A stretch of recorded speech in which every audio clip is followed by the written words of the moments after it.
Somewhere over the rainbow, birds fly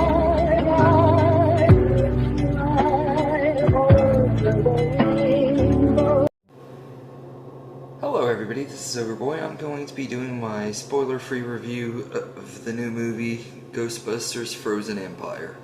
So this movie is directed by Gil Cannon, and in this movie the Spengler family returns to where it all started, the iconic New York City firehouse, to team up with the original Ghostbusters who've developed a top-secret research lab to take busting ghosts to the next level. But when the discovery of an ancient artifact unleashes an evil force, the Ghostbusters, new and old, must join forces to protect their home and save the world from a second ice age. So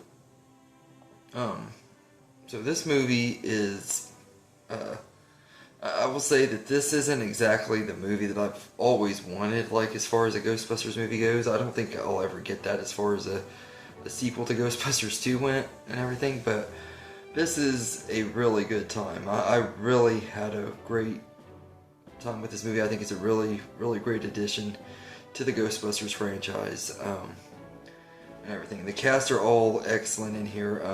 You got all the OG characters returning and all the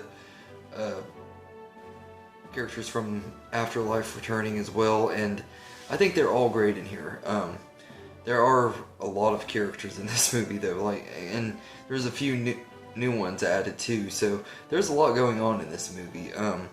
But I think they balance it all pretty well, and everything. Starting off with the old ones, I'll say, out of all of them though, Dan Aykroyd is the one that I felt stole the show the most. You could tell how happy he was just to get to be back in a Ghostbusters movie, in a big role and everything. And he was having such a great time. He was smiling throughout the whole movie. Every time he would say one of his lines and stuff, he just had a big smile on his face. You could just tell that, like, he was so happy to be back. And he's been wanting to do a Ghostbusters movie since Ghostbusters 2, so it was really satisfying getting to see him come back as his character, and just, you could feel the love he had for the character and stuff. So I will say that I think out of the OG cast, he was the one that really stood out the most for me, and I've always loved him. I've always felt like Ray is one of the most underrated characters in Ghostbusters. A lot of people will say their favorite is Peter and stuff, and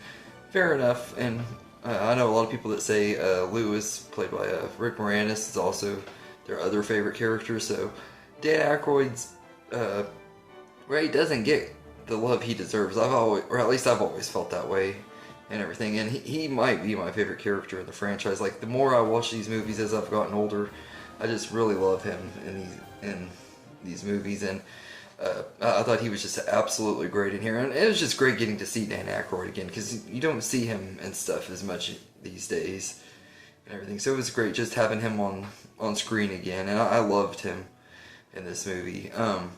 But it was great seeing Ernie Hudson, Annie Potts, and I don't know the actor's name, but I think he was like the mayor or something in the first movie. They call him Dickless in the first one, and Bill Murray Venkman's famous line, "Yeah, this man has no dick." He's absolutely just as unlikable as he was in the last time we saw him and everything in here. But it was cool getting to see that they brought him back and stuff too. So as far as the legacy cast goes, they were great. Now, as far as Bill Murray goes, I absolutely thought he was amazing in here. It was awesome getting to see Bill Murray back too. He wasn't as energetic and funny as he was in the first two movies and stuff, but he is old though. I mean, he's in his 70s, so he's not going to have the same energy and stuff. He doesn't move like he used to. He's not as silly and stuff as he used to be.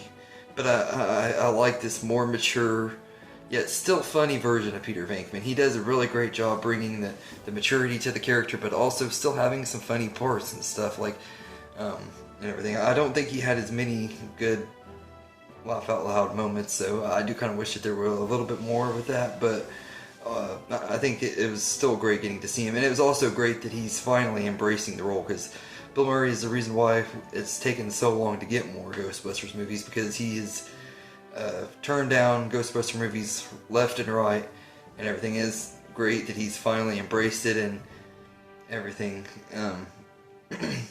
And I thought that was great too. And the returning cast, I think, are all great too. You got Paul Rudd and Carrie Coon, and once again, they're just absolutely great in here and everything. Their chemistry is really good. Paul Rudd, I thought, actually had a really good character arc, him trying to get used to being kind of like the stepdad to Trevor and Phoebe, especially Phoebe and everything. His relationship with her is pretty well written and stuff in the movie, and I enjoyed that quite a bit and everything. But I love the banter and stuff between them, and her trying to encourage him to step up more a little bit and be more of a father and stuff and everything. And I thought that was pretty cool too. I just thought that was great. I will say that the other characters are kind of sidelined though, but we do get some new ones too. You got Kumail Nanjiani. I hope I pronounced his name right. I don't know if I've ever been able to pronounce his name right, but I thought he actually was really good too. And he was a scene stealer. I thought he was really funny and stuff, and I thought that he was a welcome addition to the cast too. And I really liked Patton Oswalt's character, although we only see him like for a few minutes in the movie. I kind of wish we could have got a little bit more with him, and I do kind of wish that Annie Potts had a little bit more to do in this one. But it was great seeing her again too. And Ernie Hudson, I felt like could have had a little bit more to do as well and everything, but he was good too. And I love like how just getting to see Dan Aykroyd relive it and everything, and like him saying like, I know these are my golden years, but this is what I want to do in my golden years. And it's just, it really just, it was great. And everything. I will say the villain isn't quite as good as the ones in the first two movies and everything, but I enjoyed it a lot, the villain stuff, more in this one than I did Afterlife, for sure, and everything. But I thought it was a pretty cool villain, and kind of creepy looking and everything. And they did a great job with the practical effects on it as well. And like, this movie has really great visual effects. Like, a lot of them feel like they just came right out of the 1980s and stuff. They did a great job with the old school practical effects and stuff. And I hope that between this movie and Beetlejuice, we start getting that movies that feel like old school stuff and everything. And really, even Terrifier, like, all those movies have really kind of brought back the practical effects and everything that you would expect from 80s movies and stuff. And I hope that we start getting that a lot more in movies and stuff. But yeah, the visuals were great, and I think like with Afterlife, there are a lot of great callbacks to the first one. I don't think this movie relies on nostalgia near as much as a lot of people are making it out to be and everything. There are a lot of nostalgic moments and stuff, and definitely quite a few good callbacks to the original and everything. But all of those callbacks put a big smile on my face. I couldn't help but smile and love it every time. Like, this movie, I felt like I had the experience that a lot of people had with Afterlife and everything. And I think part of it is just the New York setting alone just kind of really helped it for me and everything. And what's crazy is I'm from Oklahoma, where the first movie is set, although the town that it's set in is actually a fictional town. But I'm from Oklahoma, but I prefer the New York setting because that's just, it makes it feel like Ghostbusters, and it feels more in line with those first two movies and everything. And that's exactly what I really wanted with this. I wanted a Ghostbusters, again, set in New York and everything. And I like that this one isn't like the first movie is the Ghostbusters coming up with the Ghostbusters and showing how they come together and stuff. The second movie is them reuniting and stuff, and the third one is kind of a mixture of both. The old ones kind of reunite and everything, but the new ones are forming the new Ghostbusters team. So this one, it didn't have any of that in it. It was just all the Ghostbusters together, and I thought it was great. I hope we get more. I can't wait. I really hope we get Ghostbusters 5. I hope we get Ghostbusters 6. I hope they give us as many as they want with this cast while they can and stuff, because I hope this is the franchise that really makes a comeback, because I think it's really great and everything. And the score is great too. Phoebe's character arc is pretty good, although there are some things about it that I don't like. There's like this subplot with this that I don't really want to get into because it would kind of ruin the movie, but it involves a different new character and stuff that I kind of felt like that character didn't necessarily have to be in the story and everything, but she was okay. But there were a few things in here that I thought were a little bit weird with Phoebe's character, but it was cool getting this. Her arc was pretty good though. And I gotta say, the little mini puffed marshmallow men, they're still just absolutely adorable and everything, just like they were in the first one. I can't just help, every single time they were on the screen, I kept saying, and I'm sure the lady next to me was probably getting annoyed because I would go, oh, they're so cute. Because they're just absolutely adorable.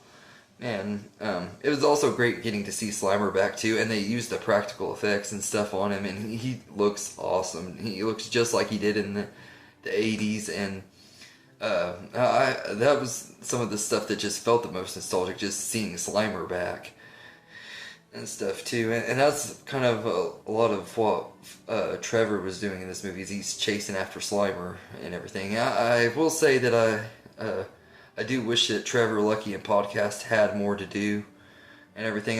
They didn't feel like they had enough to do in this story and everything. I wish it could have been in there a little bit more, but with all the new characters and bringing all these other old characters in, that they wanted to focus specifically on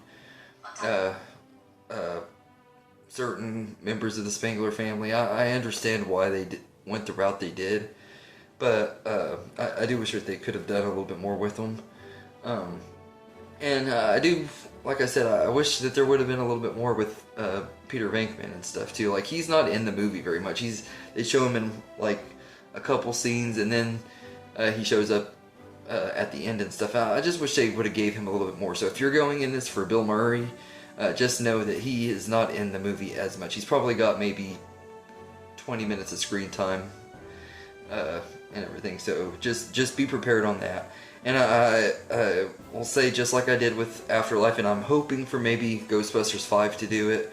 I wish that Sigourney Weaver and Rick Moranis would come back for Ghostbusters 5. I would love that and everything. And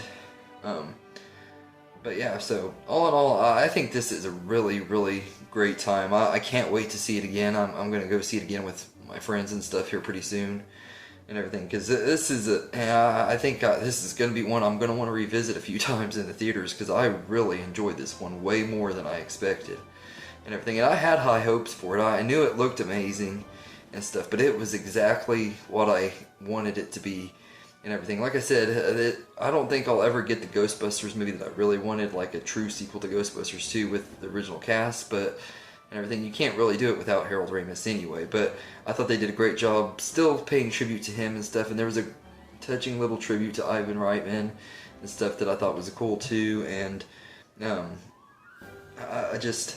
love that. I love this movie. I'll say this is the first movie, well, not really the first movie of 2024 that I would say is a really good movie or a great movie, because Doom Part 2 was really good too, which I'll probably review that here at some point. I just haven't got around to it yet and everything. I might wait till it gets on DVD and rewatch both of them and everything before I review it, because I kind of want to rewatch the first one and re-review it and then review the second one and everything, because I hadn't seen the first one since it first came out and everything. But I will say that I really enjoyed what they did with this movie. It was tons of fun, and it had a lot of heart, and I thought the nostalgia stuff was good. It kind of added to the experience for me. I'm a sucker when it comes to nostalgia and fan service and stuff like that. That stuff doesn't bother me. I mean, that's what, as a fan, that's what I kind of want and everything. I know it bothers a lot of people, but I don't think it really took away from the story or anything. I thought it had an intriguing mystery and story and stuff, and I liked some of the ghosts that were introduced in here. Especially the possessor ghost. I thought that was a really interesting one, that the ghost that could possess anything that it touches and everything. I thought that was really awesome, and like when it you see it turn into all kinds of different inanimate objects and stuff. I thought that was pretty cool and everything, and it possesses a bunch of stuff, so I thought that was really cool and everything. So that was a very cool one. And But yeah, the chase scene at the beginning of the movie is really good too, and it's just really good time. And I will say that the villain was defeated a little bit easier than I had hoped for, and I wish I might have done just a little bit more with the villain and stuff. But all in all, I really enjoyed this movie, and it's very entertaining. And so far, it's my favorite movie of 2024. I think it will have a pretty strong chance at being in my top 10 of the year, because it just really is really what I wanted it to be, and it was a really great time and everything. So I'm gonna go as far to say that I'd give this movie a 9.5 out of 10. I really love this one, and I gotta go back and rewatch Afterlife now, because I haven't seen it in years since it first came out, so I gotta go back and rewatch it and everything, because they even mentioned stuff from that movie that I had actually kind of forgotten about and stuff, so I'll have to go back and watch it. But yeah, this one was really good. And as a Ghostbusters fan, I've been a fan of them as long as I can remember. Ever since I was a kid, at least since I was about 7 years old, at least, I have been a fan of Ghostbusters. And I gotta say, this is exactly what I've wanted. This is exactly what I needed and stuff. I thought it was a really great time and everything. It's not going to be as good as the first two movies, there's no doubt about that, but I still think it was a really satisfying movie. And it's really one that I think a lot of fans of the franchise are going to love. So if you love the Ghostbusters franchise, I highly recommend it and stuff. If you're not into nostalgia baiting and stuff, you might not enjoy it as much, or if you're not a fan of Ghostbusters, it's not going to do anything for you and stuff. But I think that it is definitely worth checking out and everything. So anyway, let me know in the comments what you think of Ghostbusters Frozen Empire, and I hope you enjoyed this video, and have a good day, everybody.